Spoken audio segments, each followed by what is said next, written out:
Bonjour, suite à la réalisation de mon rapport de recherche, je vais vous présenter aujourd'hui le développement du e-commerce en B2B et quels sont ses impacts par rapport à l'entreprise Break France dans laquelle je travaille cette année.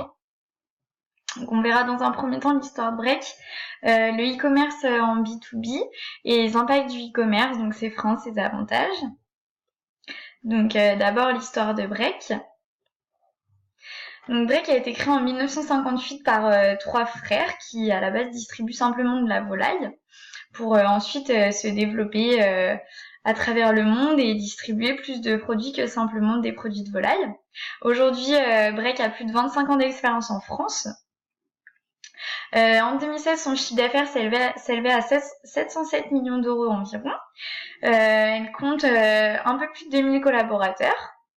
45 000 clients, donc on peut diviser en trois typologies de clients différentes. Donc 38% de son chiffre d'affaires est représenté par la restauration collective.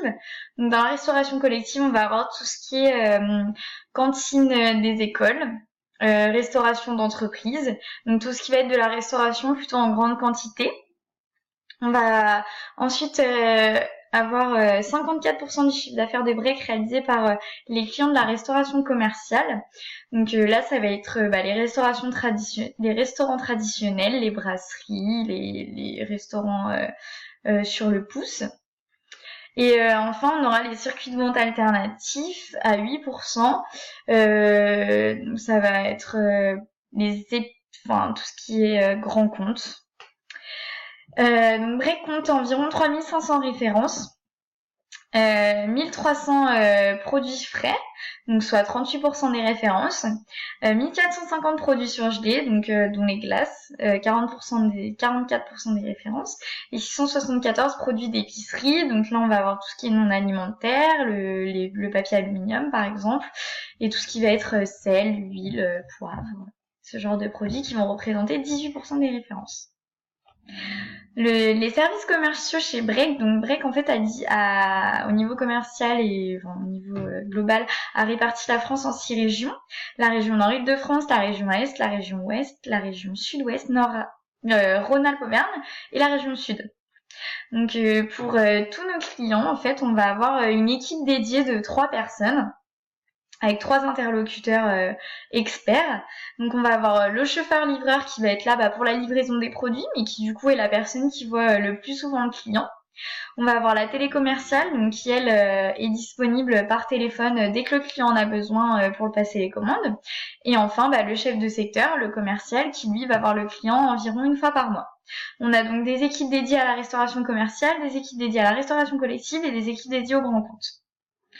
Depuis janvier 2018, Break a lancé son site internet sur lequel il est possible de passer commande, sur lequel les clients peuvent voir tous les produits, avec les fiches techniques des produits, toutes les informations détaillées sur les produits, et tout ce qui va être information liée à son compte client.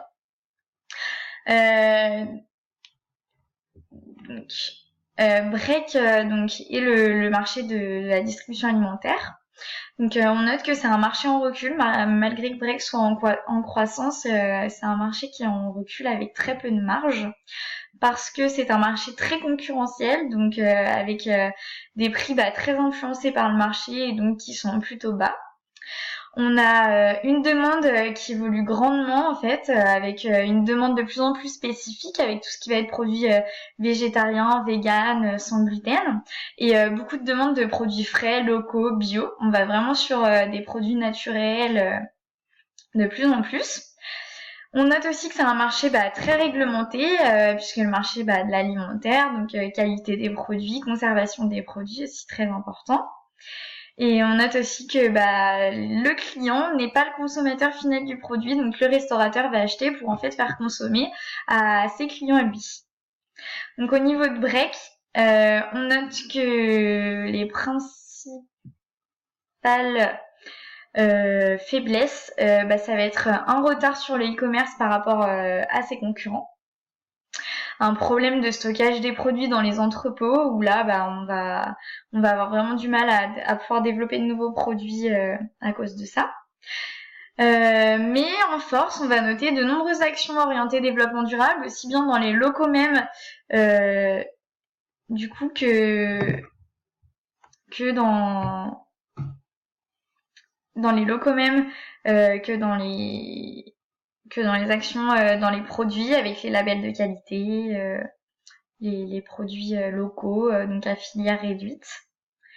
Et puis on va noter aussi la livraison en camion tri-température, donc ça c'est un vrai plus. Le client il a qu'une seule et même livraison pour ces 3 types de produits, que ce soit frais, surgelés ou d'épicerie, donc c'est un vrai plus pour Break. Donc j'ai décidé de me pencher sur le e-commerce en B2B, puisque suite au lancement du site e-commerce, on s'est rendu compte que les clients avaient une vraie peur de plus voir leurs commerciaux en fait. Et donc ils étaient très réticents à activer leur compte et à passer leurs commandes par internet. Donc on a été vraiment obligé de faire une vraie démarche d'accompagnement pour ça. Donc du coup voilà, je me suis intéressée au e-commerce en B2B. Donc d'abord, définir les différents termes, donc le B2B et le e-commerce. Donc le B2B, c'est une activité commerciale entre professionnels et le e-commerce, c'est une activité commerciale à distance. Donc du coup, le e-commerce en B2B, c'est une activité commerciale entre professionnels à distance. Et donc avec le petit schéma ici, on se rend compte en fait qu'on avait de très nombreuses donc avant, pour faire des transactions, on avait de très nombreuses étapes avec beaucoup d'interlocuteurs. Et en fait, grâce au digital, on a vraiment une, une réduction de ces différentes étapes et de ces différents intermédiaires. Donc c'est un vrai gain de temps pour les entreprises.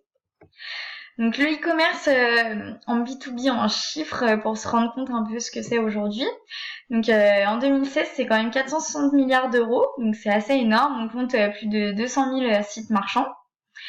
On voit 3 types de e-commerce en B2B.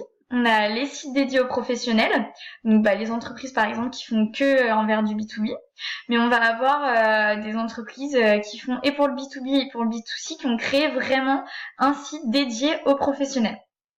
On va avoir un espace réservé. Donc vous pouvez avoir en fait dans la barre déroulante un menu qui vous permet d'aller un espace dédié spécifiquement aux professionnels dans le site internet. Ou sinon vous avez une rubrique spécifique. Donc là en fait comme sur un site par exemple de vente de vêtements, vous auriez pour femmes, pour hommes, et vous allez avoir pour les professionnels du coup. Donc là, c'est vraiment pour prendre le moins de risques possible. Donc ensuite, pour l'orientation du e-commerce et son développement en B2B, on voit que d'ici 2020, 53% des entreprises de plus de 10 salariés réaliseront des achats depuis un site e-commerce. Que le digital, enfin le B2B, les ventes à distance en B2B devraient connaître quand même 32% de croissance, soit 24% du montant total des ventes B2B. Et en fait, on se rend compte que ça devrait même arriver à 34% du montant total des transactions des entreprises d'ici 2020. Donc l'impact du e-commerce en B2B, on va voir quels sont ses freins, ses avantages et ses impacts sur les organisations. Donc d'abord les freins. Pour l'entreprise, on note 3 freins que les entreprises dont les entreprises ont peur, en fait. Ça va être d'abord, pour 34% d'entre elles, la rentabilité, donc les coûts, les délais, la concurrence qu'on y trouve. Pour 25%, ça va être le manque de ressources, de temps, de compétences, puisqu'on a souvent des équipes dédiées au digital dans les entreprises. Et pour 11%, en fait, ça va être la gestion de la logistique. Et pour les clients, donc le véritable frein du coup qu'on note, c'est la peur de la perte de la relation commerciale. Donc toutes ces infos en fait, je les ai trouvées suite à la réalisation de la revue littéraire sur différentes sites internet, études, différentes études ou sites internet. Donc les nombreux avantages quand même qu'on peut noter pour l'entreprise d'abord, donc ça va être le gain de temps avec l'automatisation des tâches comme on a pu le voir tout à l'heure sur le premier graphique. L'analyse des datas. Donc là, du coup, on va avoir une connaissance client qui va être très poussée, puisque grâce à Internet, on peut tout analyser ce que le client fait, ce que le client voit, combien de temps il passe sur la page. Le développement des ventes, donc c'est un nouveau canal de vente, hein, c'est un nouveau canal de vente, faut pas l'oublier, donc ça va nous permettre aussi de développer nos ventes. Et la communication réactive avec le client, donc on a très peu d'intermédiaires. Et la visibilité des produits, puisque le client va pouvoir tous nos produits sur un seul et même catalogue. Pour les clients, on retrouve la visibilité des produits et la communication réactive avec l'entreprise. On a une connaissance des besoins du coup qui s'améliore avec l'analyse des datas. On a tout ce qui est en temps réel du coup, puisque sur internet on peut trouver tout de suite. Et on a plus de contraintes horaires, donc on peut passer nos commandes tout le temps. Par exemple, nous dans l'alimentaire, l'avantage c'est qu'un client qui est pas disponible de 8h à 15h, il va pouvoir passer ses commandes de 15 à 8h du matin.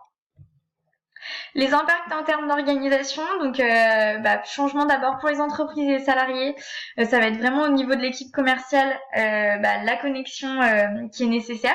Il faut eux aussi qu'ils soient présents sur le digital, qu'ils comprennent comment ça fonctionne. Il faut qu'ils aient une réelle connaissance des clients, donc qui est vraiment possible du coup grâce à toutes les données qu'on analyse. Et puis, il y a une véritable nécessité d'une expertise métier, hein. Il faut vraiment que le client soit compris. Et donc là, on va être plus dans une initiation de relation de consultant-coach. Donc on a vraiment une nécessité de renforcer la valeur ajoutée du maillon humain, puisque on pourrait croire que le client, enfin le commercial perd toute sa légitimité, ce qui est vraiment pas le cas en fait. On a plutôt une relation qui tend à évoluer. Donc on aura aussi pour les équipes marketing un vrai changement, donc de l'inbound marketing, on va passer à l'inbound marketing. Ça en fait c'est récolter toutes les données qu'on peut trouver sur les clients pour permettre de mieux les connaître et de leur proposer une offre qui sera vraiment adaptée à leurs besoins et à leurs envies.